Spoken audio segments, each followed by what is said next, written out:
जैसा कि आप जानते होंगे, आबकारी आरक्षक भर्ती परीक्षा और एडीओ में दोनों अनियमितताएं हुई। आबकारी आरक्षक परीक्षा में बहुत सारे बच्चे परीक्षा नहीं दे पाए क्योंकि उनके एडमिट कार्ड में गलतियां थी, और एडीओ की परीक्षा में 21 क्वेश्चन में हेरफेर हुआ, जिसके कारण कोई बच्चा जो 78 नंबर लाता और योग्य था वो अब 61-62 में आ गया और उस रेस से बिल्कुल बाहर हो गया। हमने सोचा कि हम एक मुहिम उठाएंगे, छात्रों को साथ लेंगे, टीचर्स को साथ लेंगे और जाकर सीजी व्यापक के सामने प्रदर्शन करेंगे और हम सवाल पूछेंगे कि आखिर ये सब क्यों। लेकिन हमें एक यूजर ने, जो कि बहुत ही दर्द के साथ कमेंट किया कि हमने भी, जब हमको शिक्षक से निकाल दिया गया था, हमने भी काफी प्रदर्शन किया, आप भी करके देखो। कहने का मतलब यह है कि राज्य सरकार युवाओं के बीच अपना जो क्रेडिबिलिटी है अब खो चुका है। अब युवाओं को भरोसा नहीं है इस सरकार पर कि वो उन्हें जॉब देगा। एक तरफ मोदी जी 2-3 करोड़ जॉब देने की बात करते हैं, प्रधानमंत्री विकसित भारत रोजगार योजना करीब करीब 3.5 करोड़ नौजवानों को रोजगार के नए अवसर बनाएगी। दूसरी तरफ ओपी चौधरी जी बोलते हैं कि सबको तो नौकरी नहीं दे सकती। देखिए, निश्चित रूप से उस दिशा में भी हम काम करेंगे, बट मैं ये कहता हूँ कि कोई भी हम कोर्स करते हैं तो हम ये सोच के करें कि इससे सरकारी नौकरी मिल जाएगी। ये मानसिकता ही अपने आप में खतरनाक है। नौकरी किसको मिलेगा? देखिए, मैं गिना सकता हूं आपको। आपका वन विभाग का भर्ती परीक्षा हुआ, हम अपने जिले की बात करते हैं, मलनगढ़ और कोरिया की बात करते हैं। देखिए, बैकुंठपुर में वन विभाग की भर्ती परीक्षा हुआ, वहां दौड़ भाग हुआ। एडमिट कार्ड में लिखा है कि 5 बजे के बाद जो भर्ती प्रक्रिया है रोक दी जाएगी। पूरी भर्ती प्रक्रिया कब होगी? सूर्य के रोशनी में होगा। अब 10 बजे बच्चे दौड़ रहे हैं उस भर्ती परीक्षा में, रात के 10 बजे, ठीक है। अब उनके लिए फिर से एडमिट कार्ड आया, फिर से उन अभ्यर्थियों का नाम आया, फिर से आपका दौड़ भाग कराया जाएगा और होने वाला है। तो ये बताइए, ये अनियमितता क्यों? एक बच्चा जो पहले 50, 60, 70 नंबर ले आया था, जिसको आपने रात को दौड़ाया था ठंडी में, ठीक है, अब आप क्या कर रहे हो? उसको फिर से बोल रहे हो कि अब आप फिर से तैयारी करो, फिर से दौड़ो, फिर से सब कुछ प्रक्रिया करो। तो आप उस समय नियमों को क्यों ताक पे रख के ये सब किया आपने? किस तरह का घोटाला हुआ है मैं आपको बता रहा हूं। कुछ को भोर में दौड़ाकर घोटाला कर दिया गया है, कुछ को रात में दौड़ाकर घोटाला कर दिया गया है, और साथ ही साथ आपको मैं बता दूं कि 2-3 हजार में काम करने वाले कंप्यूटर ऑपरेटर को बैठाकर वहां भर्ती परीक्षा कराई। 3 हजार में काम करने वाला ऑपरेटर क्या 10 हजार में आपकी परीक्षा के अंक नहीं बढ़ा सकता? पूरी प्रक्रिया खरीदी जा सकती है, पूरा सेटिंग किया जा सकता है। कहीं से भी ऐसा नहीं लगता कि इसमें सेटिंग नहीं हो सकता।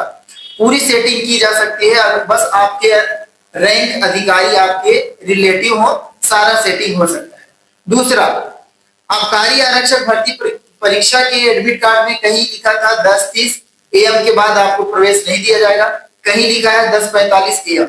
अब हम एडमिट कार्ड एडिट तो नहीं करते, हम एडमिट कार्ड डाउनलोड करते हैं, जो कि सरकार के वेबसाइट से है।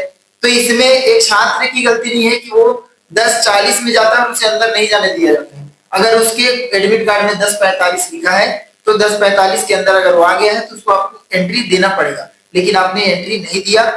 आपने लिखा हल्के कलर के आदि बाह के कपड़े पहनो, कोई हल्का नीला कपड़ा पहन कर गया, आपने उसको एंट्री नहीं दिया। आपने कहा कि अगर कोई धार्मिक परिधान पहन कर आता है तो एक्स्ट्रा चेकिंग के बाद उसको अनुमति दी जाएगी, लेकिन जब कोई साड़ी पहनकर महिला चली गई तो आपने उसको एंट्री नहीं दिया, जबकि आपको एंट्री देना चाहिए। ये हिंदू धार्मिक कपड़ा है साड़ी, या आप बताओ कि साड़ी क्या हिंदू धार्मिक कपड़ा नहीं है, उसको भी आप क्लियर करो। एडीओ के परीक्षा में आपने 21 प्रश्नों में हेरफेर किया। 6 ऐसे प्रश्न थे जिसका आपने JKLMM आंसर लिया है, ठीक है। और आपके सिलेबस में लिखा है कि प्रत्येक प्रश्न के लिए 4 उत्तर होंगे, जिसमें से कोई एक सही होगा। ये आपके सिलेबस में है, ऑफिशियल आपके वेबसाइट में डाला हुआ है, और आप 1 से अधिक आंसर OMR में ले रहे हो, ठीक है। आप 12 क्वेश्चन डिलीट कर रहे हो, आपकी विशेषज्ञ की टीम बैठकर एक क्वेश्चन बनाती है, आप 12 क्वेश्चन डिलीट कर रहे हो। 20% आपने क्वेश्चन डिलीट गलत किया है अपने एक परीक्षा में। और इस तरह से आप देखेंगे कि 3-4 ऐसी भर्ती प्रक्रिया हो गई है, 3-4 ऐसी परीक्षाएं हो गई हैं जिसमें आपने सही तरीके से एग्जाम नहीं कराया है। और एक बात होता है कि परीक्षा में कुछ क्वेश्चंस का गलत होना, लेकिन 20% क्वेश्चन गलत कर देना, ये तो बिल्कुल ऐसा है कि आपने किसी ऐसे व्यक्ति को बैठा दिया जिसको परीक्षा के बारे में पता नहीं था, या पहली बार वो इस प्रक्रिया को देख रहा था कि कैसे क्वेश्चन छाटा जाता है, कैसे क्वेश्चन बनाया जाता है। मनगढ़ंत क्वेश्चन थे, आपने आंसर गलत किया है। कहीं 3 आंसर सही है, 1 गलत है, तो उस क्वेश्चन में आपने पूछा है कि इनमें से कौन सा सही है, जबकि आपको पूछना था इनमें कौन सा गलत है, लेकिन आपने ऐसा नहीं किया। कहीं आपने गलत आंसर को भी आंसर ले लिया है सही के रूप में। तो ऐसे में तो कोई भी सिलेक्शन नहीं पाएगा, कोई छात्र सिलेक्ट नहीं होगा, मालदार लोग ही सिलेक्ट होंगे, और वो लोग सिलेक्ट होंगे जिसका सेटिंग्स है।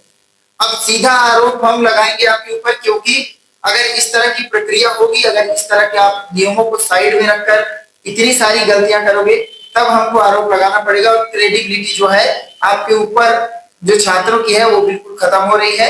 इस चीज को आप समझ जाइए। शिक्षक भर्ती में आपने कहा कि 57,000 56,000 वैकेंसीज आएंगी, घटकर 5,000 कर दिया आपने, 5,000 भी किया तो साइंस के स्टूडेंट को बाहर कर दिया आपने।